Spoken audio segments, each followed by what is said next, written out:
Europa es el principal destino, uno de los principales destinos de las exportaciones argentinas, uno de los principales socios comerciales del país, pero es también fuente o una de las principales fuentes de las inversiones extranjeras en la República Argentina. A pesar de esta proximidad económica y de cierta empatía política que hay en particular con algunos gobiernos de la Unión Europea, no ha sido posible todavía formalizar un acuerdo comercial ni bilateral ni que involucre al Mercosur, del cual es socio la República Argentina, y a la Unión Europea. Donde parece que hay un terreno un poco más allanado, más despejado, es en el terreno del posible nuevo flujo de inversiones europeas hacia la Argentina, en particular desde que el país celebró un acuerdo con Repsol tras la nacionalización de las acciones que tenía esa petrolera de YPF y después que Argentina celebrara un acuerdo con el Club de París. Pero para desmenuzar algunos otros aspectos de este vínculo de la República Argentina con la Unión Europea, vamos a conversar con el principal responsable de la delegación de la Unión Europea en Buenos Aires, Alfonso Díez Torres. ¿En qué medida el acuerdo celebrado con Repsol realmente puede destrabar algún flujo potencial de inversiones europeas a la Argentina? ¿Y por qué? Los flujos de inversión son fundamentalmente una responsabilidad de los actores económicos, de los inversionistas, en este caso de Europa, y es cierto, es un hecho que el haber llegado a un acuerdo satisfactorio ha despejado dudas entre inversionistas importantes europeos que siempre han mirado a Argentina como un lugar atractivo para realizar inversiones y por eso, sin duda, el impacto es muy positivo. Ahora, ¿existió en algún momento la fantasía de que Argentina podía encarar un proceso de nacionalización masiva?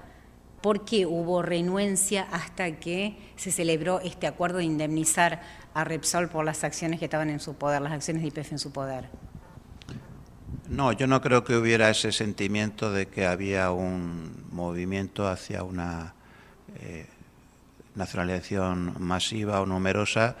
pero sí el hecho de que un inversor, más allá de tener estos temores, necesita también, sobre todo en términos positivos, certidumbre y previsibilidad.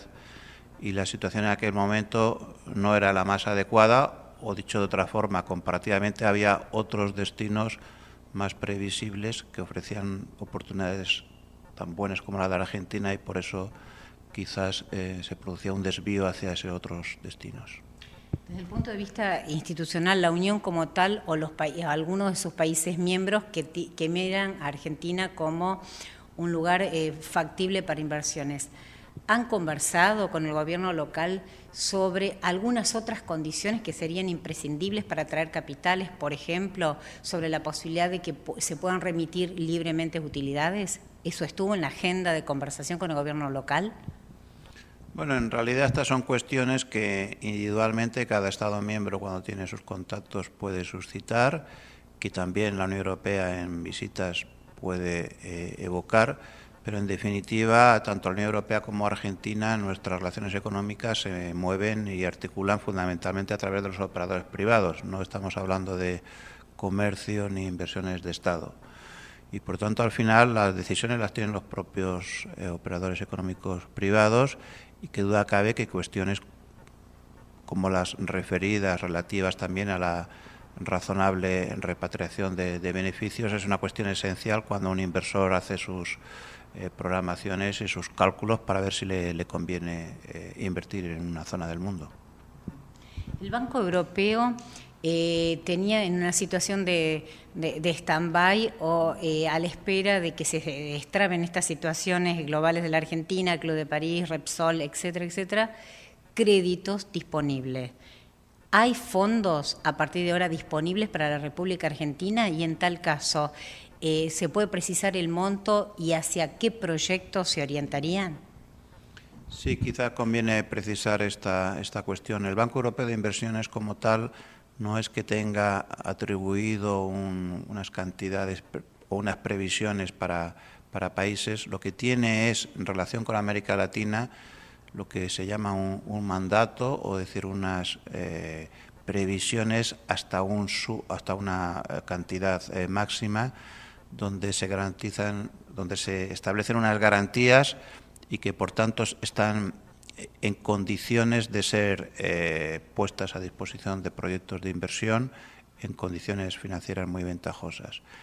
Es verdad que Argentina prácticamente no es que estuviera vetado ni prohibido, pero las circunstancias no lo permitían, no ha hecho prácticamente uso de esta posibilidad en bastantes años, y que ahora sí se reabre, sobre todo en la medida en que haya propuestas e iniciativas de inversores, porque en general esto tiene un carácter complementario de inversiones que tienen también otra fuente de financiación. Es decir, que es para proyectos de inversión que se cofinancia, que lo cofinancia Argentina y algún otro país de Europa a través del Banco Europeo. ¿Es así? Exactamente, sí, el Banco Europeo de Inversión puede ser uno de los cofinanciadores y tiene unas áreas o sectores que privilegia a la hora de esas inversiones, fundamentalmente todo lo que se refiere a energía y también infraestructuras y medio ambiente son sectores que además coinciden también con prioridades para la Argentina, así que eso podría ser una buena posibilidad. Bien, no hay montos todavía previstos. No, como digo, no hay montos. Lo que hay unos topes de financiación para América Latina y el mecanismo es que un inversionista o un consorcio de inversionistas puede presentar un proyecto y se estudia caso por caso y se puede establecer y buscar una financiación, pero en estos momentos el Banco Europeo de Inversiones tiene unas posibilidades bastante amplias para financiar proyectos en América Latina y en particular en Argentina. ¿Cómo se ve desde Europa, si es que hay una visión general, coincidente y unívoca, las negociaciones que lleva adelante Argentina para solucionar el problema de los holdout, de aquellos acreedores con los que todavía no llegó a un acuerdo? ¿Y qué podría pasar en la eventualidad que Argentina no arribe a un acuerdo e ingrese nuevamente en default, aunque sea un default técnico?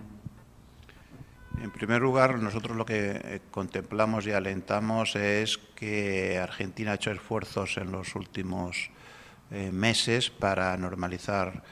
sus relaciones financieras internacionales y, por tanto, no podemos sino alentar a que así lo continúe, ya que eso es beneficioso para Argentina y, en definitiva, para todos. En segundo lugar, también en relación con este asunto, también lo seguimos con interés y también confiamos en que las decisiones que toma la Argentina pues no menoscaben esa línea de normalización de sus relaciones con la comunidad financiera internacional que había adoptado y que sea una solución negociada, como se está intentando, que preserve los intereses de las partes y que sobre todo profundice esa normalización a la que me he referido. Ahora, en el presunto caso que no hubiera acuerdo, ¿esto transformaría nuevamente a Argentina en un lugar hostil para las inversiones? Bueno, la verdad es que no contemplamos ni queremos ver esa hipótesis, porque en realidad no parece que pueda tener sentido una salida que no beneficia a ninguna de las partes, ni a la Argentina, desde luego, que hará ningún tipo de default, sea técnico u otro, pero tampoco a los acreedores, porque en definitiva por esa vía tampoco iban a obtener beneficios. Así que es un poco la situación del dilema del prisionero, ¿no? Todos perderían en el caso de llegar a un impasse sin salida, así que la racionalidad nos indica que una solución debe estar al alcance de la mano, aunque no sea fácil, y comprendemos que cada parte pueda tratar de defender sus intereses al máximo, pero bueno, confiamos en la voluntad manifestada por Argentina de continuar cumpliendo con sus deudas. Desde el punto de vista comercial, hace 10 años que está paralizado un eventual acuerdo comercial entre Mercosur y Europa. ¿Cuál es el diagnóstico de situación? ¿Qué es lo que permitiría en este momento destrabar ese acuerdo, que muchas veces se planteó como inminente? Sí, es cierto que puede haber una sensación de paralización, puesto que son unas negociaciones que se iniciaron hace muchos años y estuvieron técnicamente paradas desde 2004 a 2010 y desde 2010 se relanzaron aunque es solamente hasta hace unos meses cuando realmente se tomó la decisión política de ir a la fase, digamos, definitoria de una negociación que pasa por el intercambio de ofertas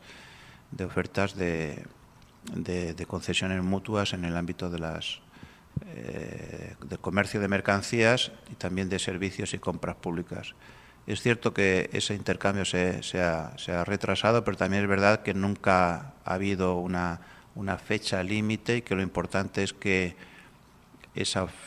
concesión ese intercambio de ofertas se haga en las mejores condiciones para que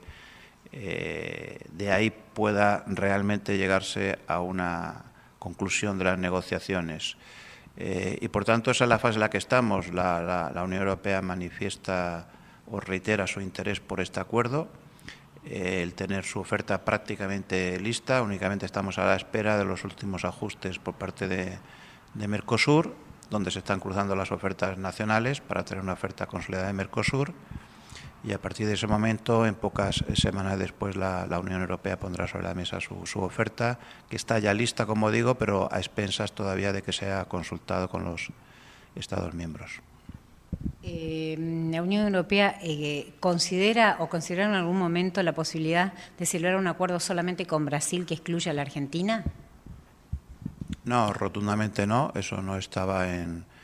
el mandato de la Unión Europea. Lo único que se dijo, y creo que esto no tiene actualidad porque Mercosur lo ha aclarado de forma muy tajante, es que correspondía a Mercosur determinar qué tipo de oferta y de formato quería, y que si se variaba la oferta y formato que estaba contemplada, pues se vería para estudiarlo, pero en ningún caso ni lo impulsa ni lo contempla y sobre todo tampoco lo desea. China tiene una estrategia de acercamiento a la región en general y creo que Argentina en particular. ¿A Europa le preocupa ese posicionamiento de China que se está acercando a regiones y a países que en otro momento o hasta ahora fueron aliados comerciales estratégicos de la Unión Europea? No creo que hablar de preocupación sea correcto, puesto que las relaciones comerciales y económicas son diversificables y diversificadas por naturaleza, no son excluyentes y pueden ser complementarias, y en ese sentido puede ser también positivo. De hecho, la Unión Europea mantiene y sus Estados miembros mantienen relaciones cada vez más estrechas, sobre todo en lo económico y comercial, con China y con otros países también emergentes, los BRICS en general, por ejemplo, ¿no? Más allá de Brasil. Ahora bien, esto es una cuestión positiva. Lo que también la Unión Europea plantea es que la Unión Europea también, más allá de la cuestión puramente comercial, tiene también una visión política y económica distinta de lo que pueden ser visiones más de comercio o economías de Estado, y creemos firmemente en las economías abiertas, basadas en sistemas políticos democráticos y de respeto de derechos humanos, y ahí también, bueno, pues hay obviamente la posibilidad de tener una opción de estar más cerca de una visión que de otra, siempre que quede claro que obviamente no son opciones incompatibles el mantener las mejores relaciones con cualquier otro bloqueo socio-comercial, como puede ser China para Argentina. Embajador, muchas gracias.